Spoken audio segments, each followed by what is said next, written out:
Hopefully he learned his lesson. Yeah, well, the line didn't change overnight. I just checked it. Yeah, I don't think there are any major injuries.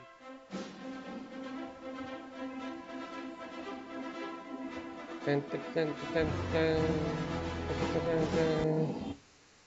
Hello, everybody. Welcome to the Big Pick 4 Super Bowl show.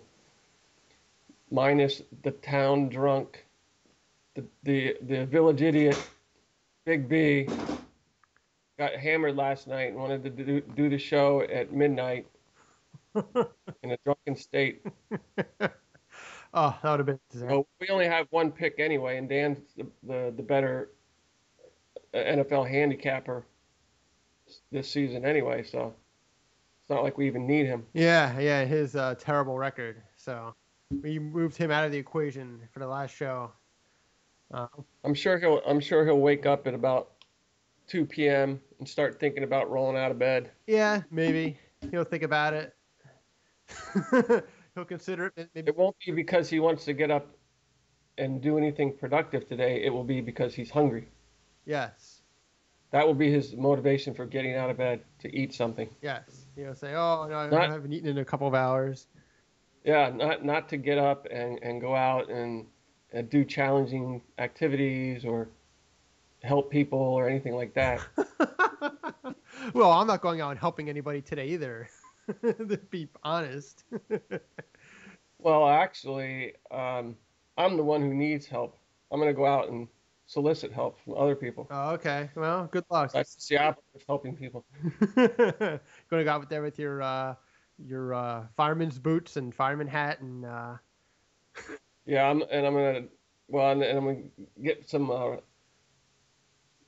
get some secondhand clothes for my kids. And go out and look pathetic and ask for handouts. Yeah, sounds like a fun afternoon. So we need to do the recall from last week, which we did as good as you can do, yeah. Being 2-0, putting us at. Can you see that, Dan? Yep. Putting us at the playoff overall, 7-3. The Big B did come through at 3-0. Wow. The D at 2-1 and the O at 2-1. If only we can get this to happen in the regular season, that would be nice. Yeah. So if we get the Super Bowl pick, that will put us at the postseason at 8-3. Yeah. Fantastic run for the postseason. Yeah, that'd be good. 8 out of 11 would be very good.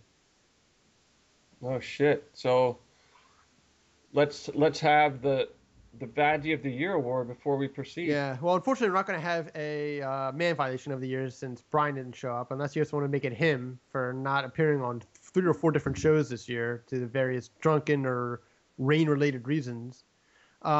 Yes, it is him. Just for the record. Yeah, it's going to be him. But anyway, the Badge of the Year is a group of people called the New York Jets. What they did this year was a disaster.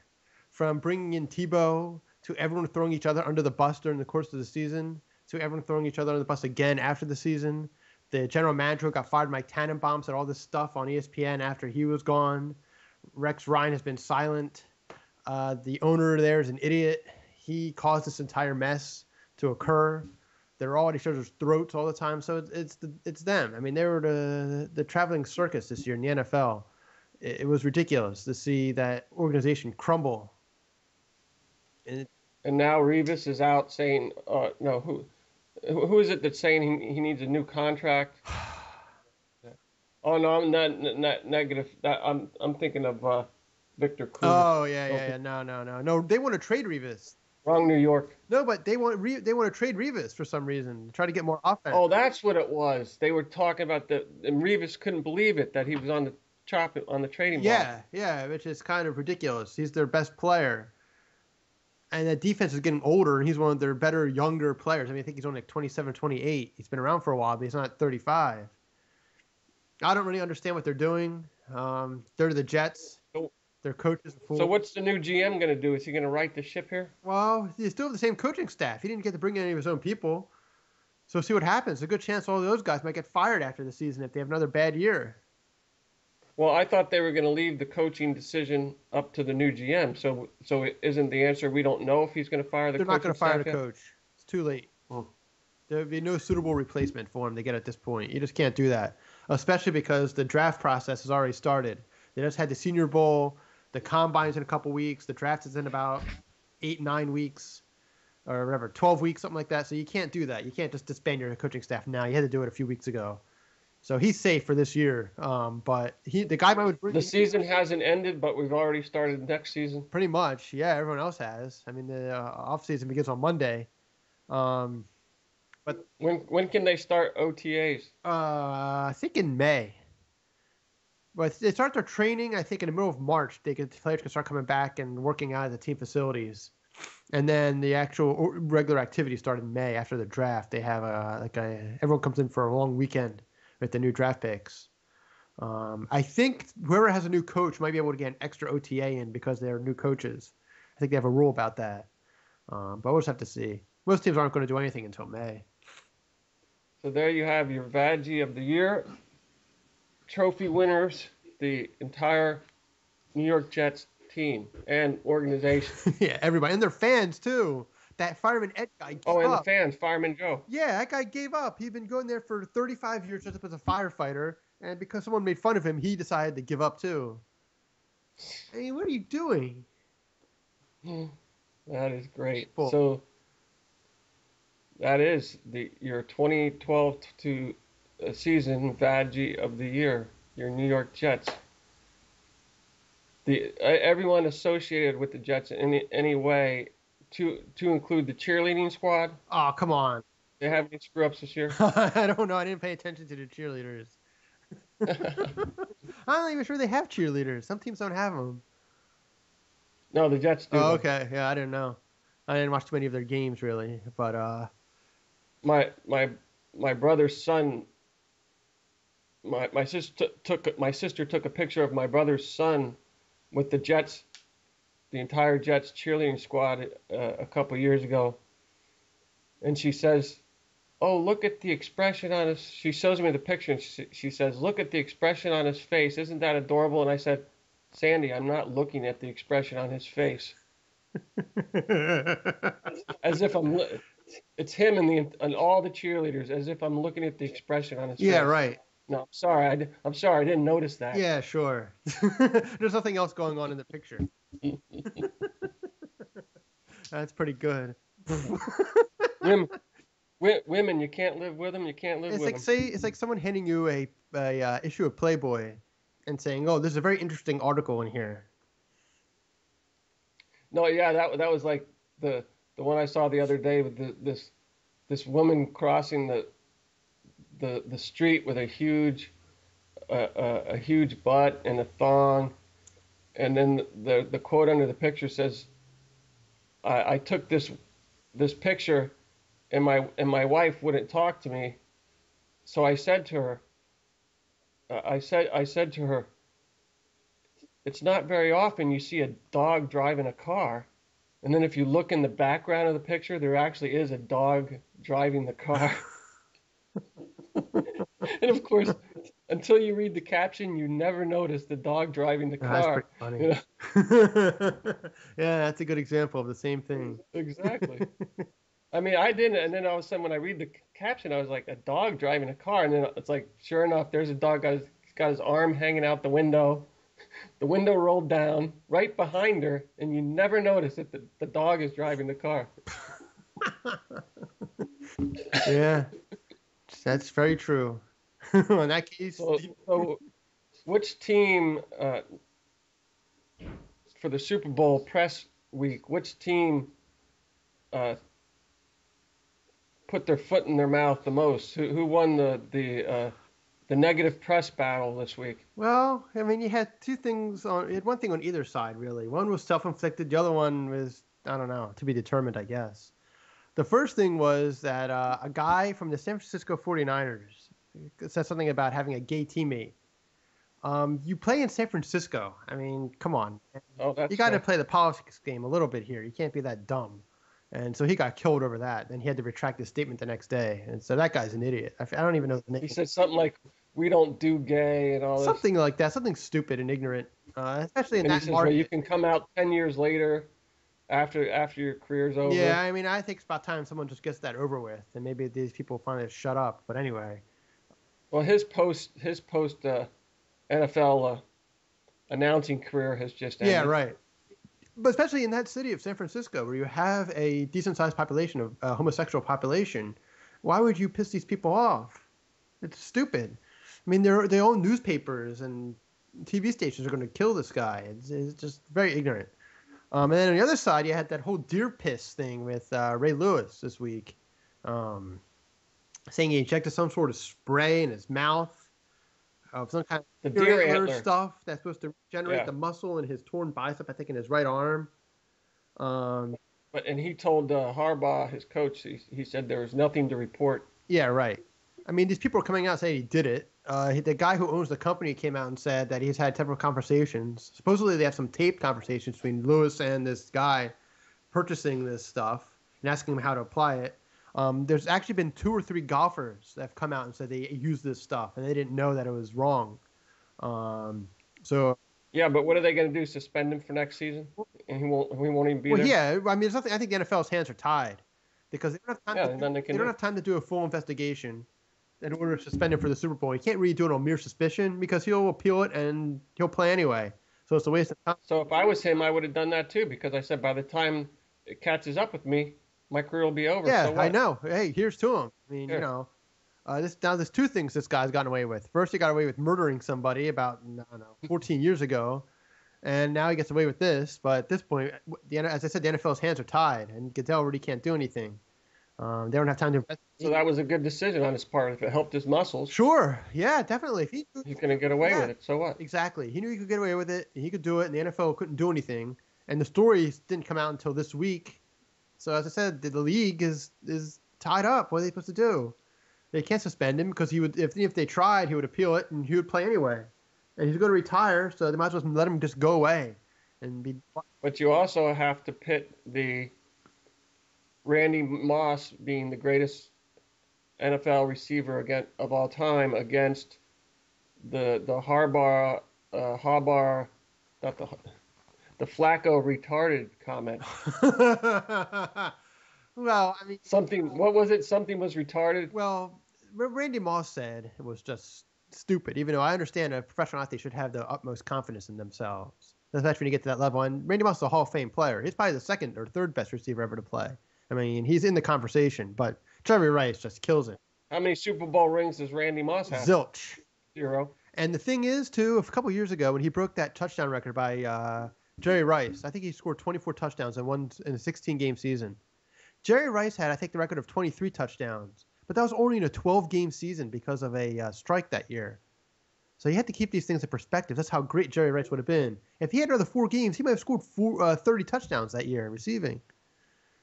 Yeah, but that doesn't stop Moss from patting himself on the Yeah. back. I mean, that's ridiculous. Yeah, that was stupid. He's not better than Rice. No, of course not. He is not close. Rice has so many records. He's incredible. He's one of the best players ever to play in the league.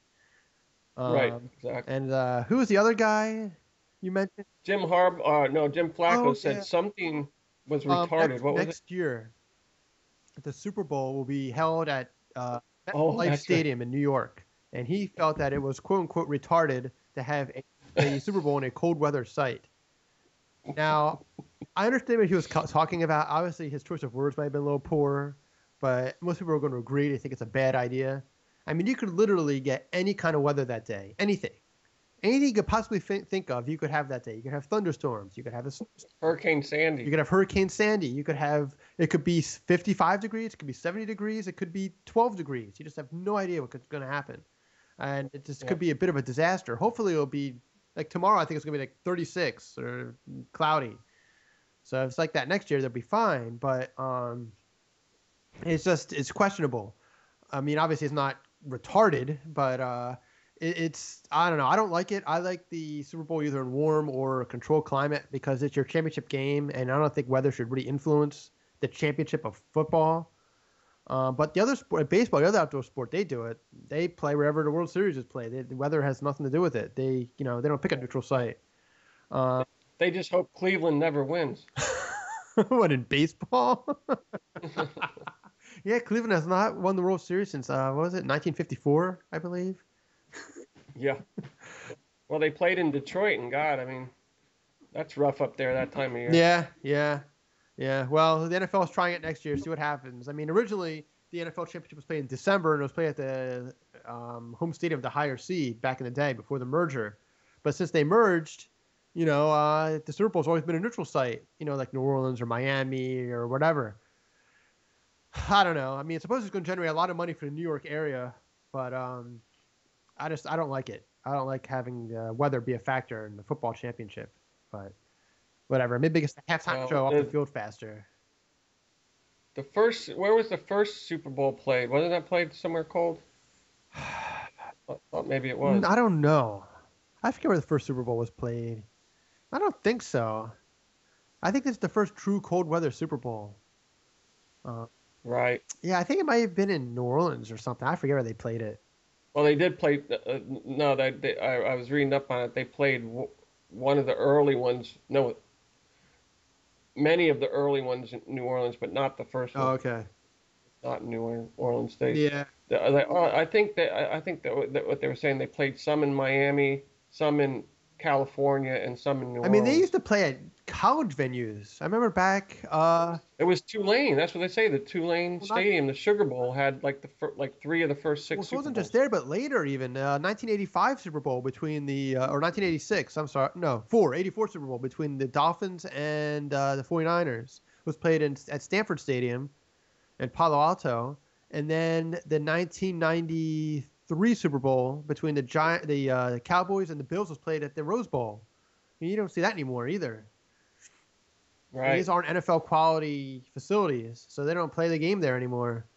But we'll see what happens next year. I mean, I hope they have good weather. I don't want to see it be a disaster. I hope everything goes smoothly. Right. There's no issues, and it's a good game. I mean, see what happens. It's going to be interesting. Yeah. Well, I'm sure they want it in the biggest city they can. I mean, that's their biggest market. I guess they figure they can make the most money there for ticket prices and hotels and all that kind of stuff. Getting all the people who usually converge on a city for a Super Bowl. The international media. It'll be interesting. It doesn't matter where the Super Bowl is. They're going to make their money. They could hold it in Anchorage, Alaska, if they wanted to. Yeah. They're still going to make their money. Certainly, yes. But, they'll make the money, but the local merchants will make the money because they can charge whatever they want, and it's New York, which is already outrageous. So they can really make a lot of money off of this. A correction, it's New Jersey, actually. Well, yeah, but still. It's like, you can piss on New York from there. It's pretty desolate up there. That was like when they had a commemorative stamp for the World Cup soccer, and on the stamp it said New York, and then the New Jersey governor was all pissed off because it was actually played in New Jersey. Oh, yeah. Yeah, they get pissed off by a lot of stuff, like the Statue of Liberty. They argue if that's in New York or New Jersey all the time. Wow. So we will now have a word from our sponsor and return with the 2012-2013 season Super Bowl pick. Now a word from our sponsor. Let me refill my coffee real quick, and then we'll do the pick. Sure, go ahead. All right.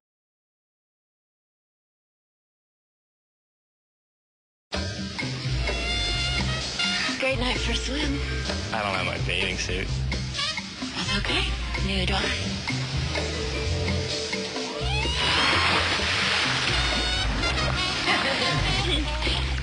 It's the moon. What could possibly make this moment more perfect? With a great taste that won't fill you up and never let you down. Make it a Bud Light.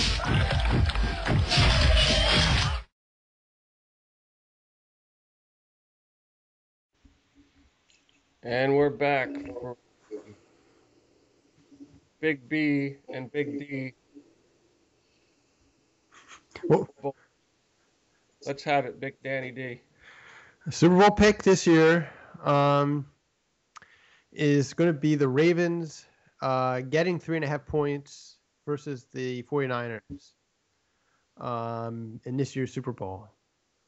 Now, initially, I disagreed with this pick because I hate Ray Lewis, and I think he's a big crybaby, and he rolls around the field, does all this dramatic nonsense, and he's done a lot of really terrible things in his life. Yet he tries to hold himself up as some holier than thou kind of person. So that kind of bothered me a little bit. But Brian made a good point that it just seems like the Ravens are on such a roll. Like they have like that. This is our year luck team that you get every once in a while. Like the Giants in '08, I think it was when they beat the Patriots. The St. Louis Cardinals in baseball a couple of years ago. I mean, they beat a okay Indianapolis team at home, but then they go on the road and they beat Peyton Manning in Denver. They go on the road and they beat Tom Brady in New England, and they shut these teams down in the second half of these games, which is pretty incredible, especially considering how many plays these guys were on the field in these games. They were on the field almost 90 plays. They held the Patriots scoreless in the second half of that game, and quite honestly, they would have blown out Denver if Denver didn't have those two returns for touchdowns by that Trenton Holiday guy. Baltimore pulled it done easily. And they had a lot of lucky things happen in that game as well. Peyton Manning threw 3 interceptions. They had that Hail Mary pass at the end of the fourth quarter with 4 seconds left, or whatever it was, 10 seconds left, when they threw the ball and the guy caught it, ran in for a touchdown to tie the ball game. They got lucky that John Fox, the head coach of the Broncos, is an idiot and had Peyton Manning take a knee with 31 seconds left and all 3 timeouts. I think they're at their own 35-yard line with a chance to easily get a field goal, especially in Denver. It just seems like luck is on the side of Baltimore for some reason. San Francisco, quite honestly, I think it's a much better team from top to bottom. They have a better quarterback. They have better receivers. They have better running backs. They have better offensive line. Their defense is tremendous. Now, Justin Smith has a bad arm.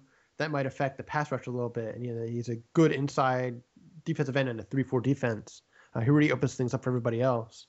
But it just, I don't know why, but it seems like Baltimore has it this year, so we're going to go with Baltimore. Brian actually thinks they'll win straight out, but if they don't win, then they'll keep the game close, and San Francisco won't cover the spread. How many times has a quarterback who had a rookie quarterback who has not started the season won the Super Bowl? Jeff Hostetler won the Super Bowl after 6 starts. Vince Ferragamo went to the Super Bowl after 7 starts and lost. Tom Brady had 12 starts, I think, or something, or 16 starts, and he won the Super Bowl. And then you have this guy, Kaepernick, has 9 starts.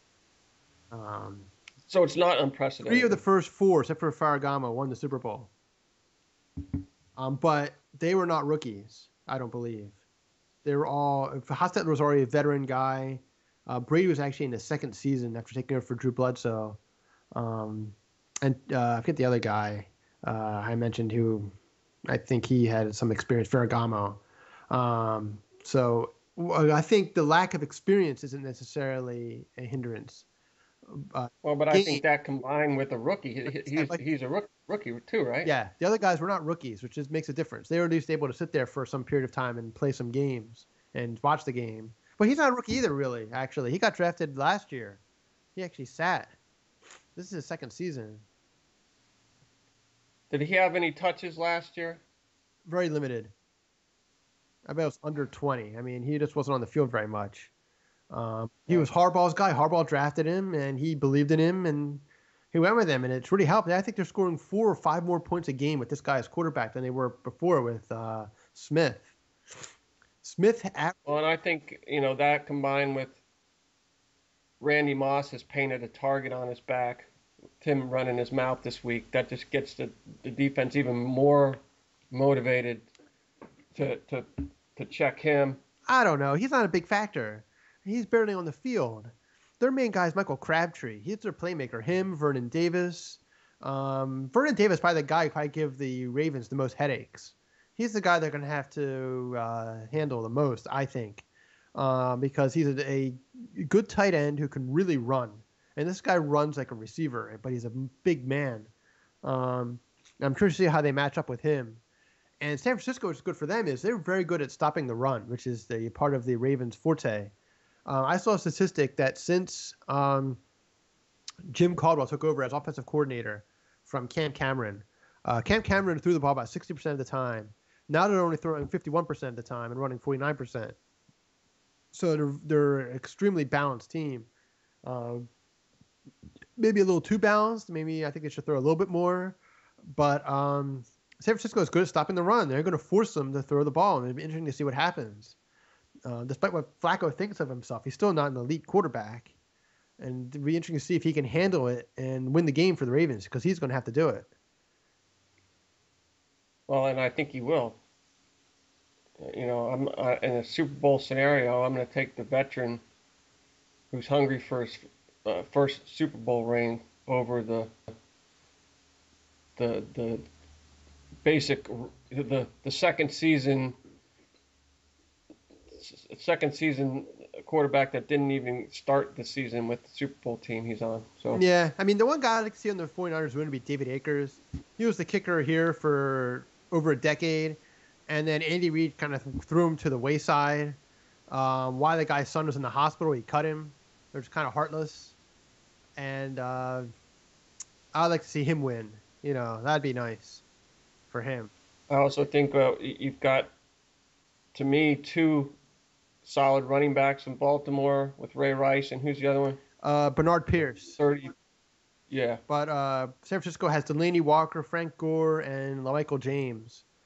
So Baltimore's going to have to stop those guys. I mean, it's going to be important for them to stop the run as well if they want to control San Francisco. And they can't get too caught up in all that play action stuff that Kaepernick does. They just have to follow the player and the ball. They can't go crazy, otherwise they'll be out of position. They did play Robert Griffin III early this year against Washington. They kept it a close game. So that might have given them some sort of read on exactly how this is going to work this Sunday by playing against him, since they run a very similar style of offense in Washington that they do in San Francisco. Well, and you've got a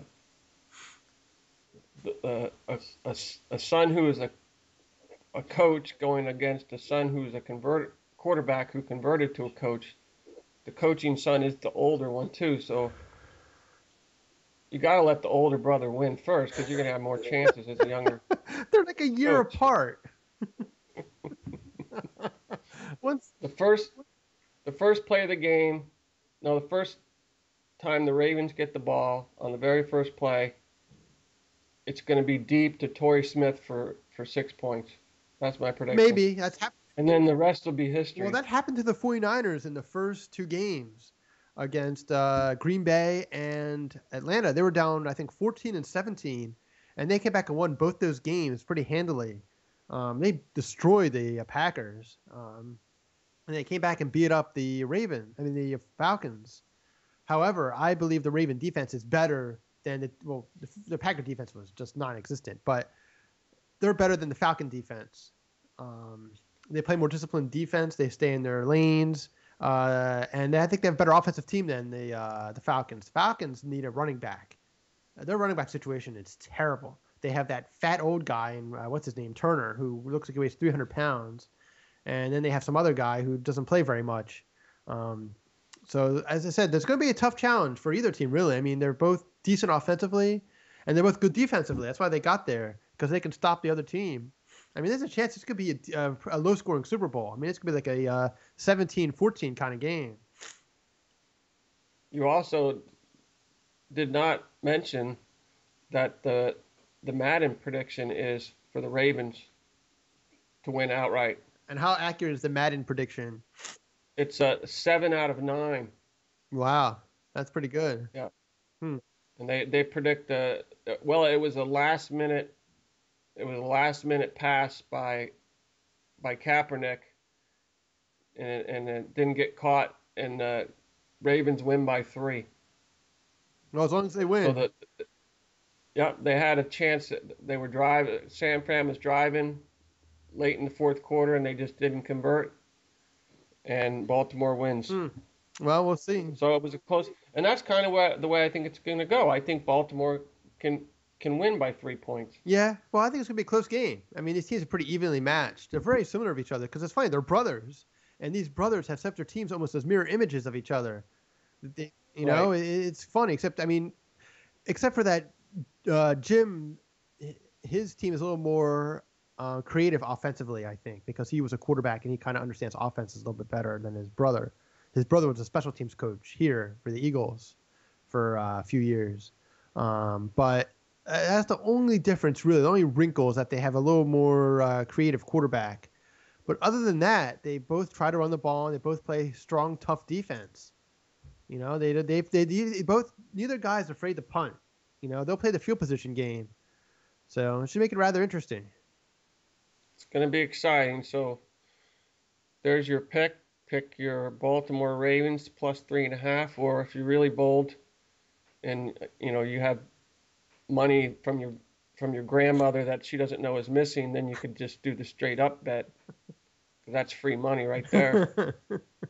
That's right. So what you want to do is invest in one of those metal detectors, and you go out to historic sites at night, and you go around the historic buildings and try to find Civil War bullets and artifacts from the Revolutionary War. Trade those in, get that money, and go out and bet on the Baltimore Ravens. And as always, score with Big Pick 4. Big Pick 4. Yes, sir. Big money. That's right. All right. I will, I'm going to take Tecumseh to his friend's house, and then I'll put the show up. All right. Good show. Guess I was next. All right. Good show. See you in August, I guess. Good luck, and I'll be talking to you guys soon, I'm sure. All right. All right. Have a good one, Enjoy Dan. Super Bowl. You too. Bye.